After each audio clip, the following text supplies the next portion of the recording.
Raj TV viewers எல்லாருக்கும் வணக்கம் and welcome to a show சரித்திர நாயகன் சிவாஜி கணேசன். இந்த நிகழ்ச்சியில் சிவாஜி அவர்களுடைய ஃபிலிம் கெரியரில் நடந்த பல இன்ட்ரெஸ்டிங்கான விஷயங்களை நம்ம பார்த்துக்கிட்டு இருக்கோம். அந்த வரிசையில் இன்னைக்கு எபிசோட்லையும் பல சுவாரஸ்யமான அப்டேட்ஸ் உங்களுக்காக காத்துக்கிட்டு இருக்கு. வாங்க நிகழ்ச்சிக்குள்ளே போகலாம். அம்பிகாபதி 1957ஆம் ஆண்டில் திரைக்கு வந்து 100 நாட்களை தாண்டி ஓடிய ஒரு திரைப்படம். படத்தின் கதாநாயகன் நடிகர் திலகம் சிவாஜி கணேசன் அவர்கள், கதாநாயகி பி பானுமதி அவர்கள். இந்த படத்தை ப்ரொடியூஸ் பண்ண பட நிறுவனம் ALS புரொடக்ஷன்ஸ். படத்தை இயக்கியவர் பா நீலகண்டன். இந்த படத்துடைய திரைக்கதை எழுதியவர்கள் சக்தி கிருஷ்ணசாமி, சின்ன அண்ணாமலை மற்றும் மா லக்ஷ்மணன் அவர்கள். உரையாடல்களை எழுதியவர் இயக்குனர் பா நீலகண்டன். அம்பிகாபதி படத்துக்கு மிகவும் அருமையாக இசையமைத்தவர் G ராமநாதன் அவர்கள். அம்பிகாபதி திரைப்படத்துடைய கருப்பு வெள்ளை காட்சிகளுக்கு ஒளிப்பதிவு செய்தவர் V ராமமூர்த்தி. கேவா கலரில் படமாக்கப்பட்ட காட்சிகளுக்கு ஒளிப்பதிவு செய்தவர் WR சுப்பாராவ் அவர்கள். இந்த படத்துக்கு பட தொகுப்பாளராக பணிபுரிந்தவர் R தேவராஜன். அம்பிகாபதி ஒரு கவித்துவ தன்மை நிறைந்த காதல் கதை. 12ஆம் நூற்றாண்டில் ஆட்சி செய்த முதலாம் குலோத்துங்க சோழனின் காலத்தில் நடைபெற்ற கதையை அடிப்படையாக வைத்து இந்த படம் எடுக்கப்பட்டது. சோழ மன்னன் குலோத்துங்கனின் மகள் அமராவதி, அரசாங்க கவி கம்பர் அவர்களின் மகன் அம்பிகாபதி. இந்த 2 பேருக்கும் காதல் ஏற்படுகிறது. அதன் விளைவு மன்னனின் கடும் கோபம். அதைத் தொடர்ந்து சோதனைகள் உருவாகிறது.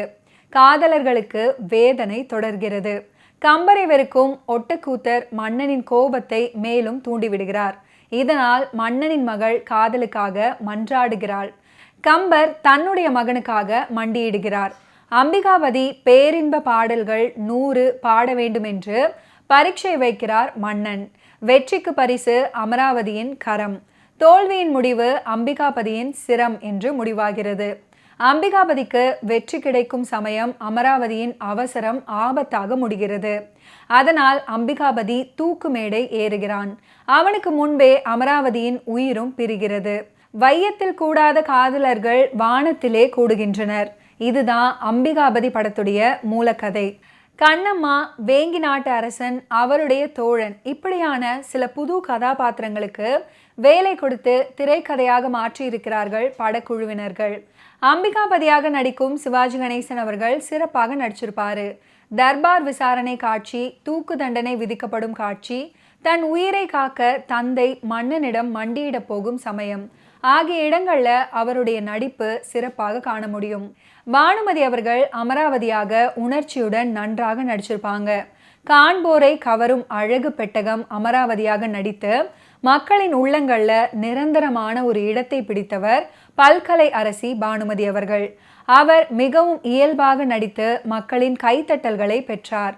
இந்த உலகை விட்டு மறைந்தாலும் நம் மனதில் விட்டு என்றும் நீங்காதவர் பாடகர் SP பாலசுப்ரமணியம் அவர்கள்.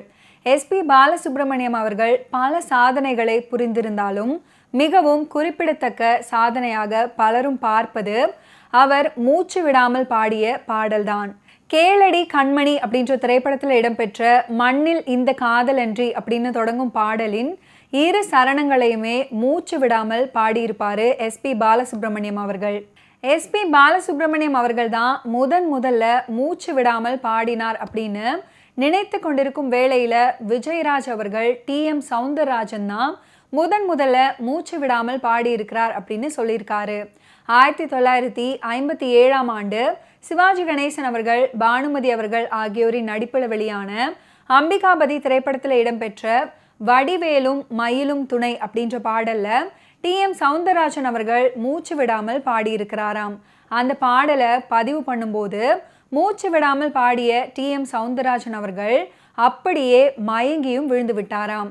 வடிவேலும் மயிலும் அப்படின்ற காம்போஜி ராகத்தில் அமைந்த பாடல் இசையின் மீது நாட்டம் கொண்ட ஒவ்வொருவருக்கும் சுவை மிக்க தேன் என்று துணிந்து கூறலாம். காம்போதி ராகத்தில் ஆரம்பிக்கும் இந்த பாடல் சற்றே சரிந்த குழலே அப்படின்ற பகுதி கேதார கௌளை ராகத்திலையும் பாடப்படும். 100 பாடல் காதல் ரசம் கலக்காமல் பாட வேண்டும் அப்படின்றது கட்டளை. பாடல் எண்களை எண்ணிக்கொண்டிருந்த அமராவதியின் தவறால் 100 பாடலும் முடிந்தது அப்படின்னு எண்ணி அம்பிகாபதி காதல் வேகத்தில் பாடும் பாடலாக அமைந்த இந்த பாடலை மிகவும் கம்பீரமாக சவுந்தரராஜன் அவர்கள் பாடுவது எழுச்சியூட்டும். ஒட்டக்கூத்தராக நடித்து தன் தனித்துவ நடிப்பால தான் ஏற்று நடித்த கதாபாத்திரத்துக்கு உயிர் தந்தவர் எம்என் நம்பியார் அவர்கள். ஒட்டக்கூத்தரின் பொறாமையையும் கோபத்தையும் ஆத்திரத்தையும் நம் கண்களுக்கு முன்னால கொண்டு வந்து நிறுத்தி இருக்கிறாரு எம்என் நம்பியார் அவர்கள். ஒட்டக்கூத்தரின் நயவஞ்சக செயலால் அம்பிகாபதியும் அமராவதியும் அடையும் துன்பத்தை பார்த்து கலங்காமல் யாராலும் இருக்கவே முடியாது. ஒட்டக்கூத்தர் ஒரு மாபெரும் புலவர். தம்மை விட சிறந்த புலவர் கிடையாது அப்படின்ற கவிதா கர்வம் அவருக்கு உண்டு அப்படின்ற கருத்தை சொல்வது போல அவருடைய கதாபாத்திரம் அமைக்கப்பட்டு இருக்கிறது. நம்பியார் அவர்கள் கூத்தர் பெருமானாக வந்து அடிக்கடி புருவத்தை நெருக்கியும் தூக்கியும் அதிகம் அலட்டி கொள்ளாமல் நடிச்சிருப்பாரு. அம்பிகாபதியுடைய தந்தை கவி சக்கரவர்த்தி கம்பராக படத்தில் நடித்து அந்த கதாபாத்திரத்துக்கு பெருமை சேர்த்தவர் எம்.கே. ராதா அவர்கள். சிவாஜி அவர்கள் நடித்த அம்பிகாபதி படத்துல சிவாஜி அவர்களுடைய தந்தை கம்பராக எம்.கே. ராதா அவர்கள் நடிச்சிருப்பாரு. சிவாஜி அவர்கள் 2 வேடங்கள்ல நடித்து பெரு வெற்றி பெற்ற உத்தமபுத்திரன் படத்திலையும் சிவாஜி அவர்களுக்கு தந்தையாக எம்.கே. ராதா தான் நடிச்சிருப்பாரு. இவை தவிர சிவாஜி அவர்கள் நடித்த வணங்காமுடி, புதையல் ஆகிய படங்கள்லையும் எம்.கே. ராதா அவர்கள் சிவாஜி அவர்களுடன் இணைந்து நடிச்சிருப்பாரு. கண்ணதாசன் எழுதிய கண்ணிலே இருப்பது என்ன அப்படின்ற பாடலும் கேடி சந்தானத்தின் அம்புலியை குழம்பாக்கி ஆகிய 4 பாட்டுகளும் வெகு சிறப்பாக எழுதப்பட்டிருக்கும். பாடல்கள் கருத்து செறிவுடன் இருப்பது போல இனிமையாகவும் பாடப்பட்டு இருக்கும்.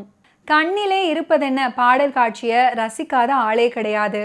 அந்த பாடல்ல பானுமதி அப்படின்ற தன்னுடைய பெயரை பானுமதி அவர்களே உச்சரித்து பாடி நடிக்கும் அழகு இருக்கே, அதை ரசிக்காத மனிதரும் கிடையாது.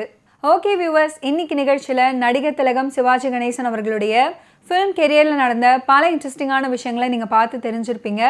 மீண்டும் அடுத்தடுத்த எபிசோட்ஸில் சந்திப்போம். நன்றி, வணக்கம்.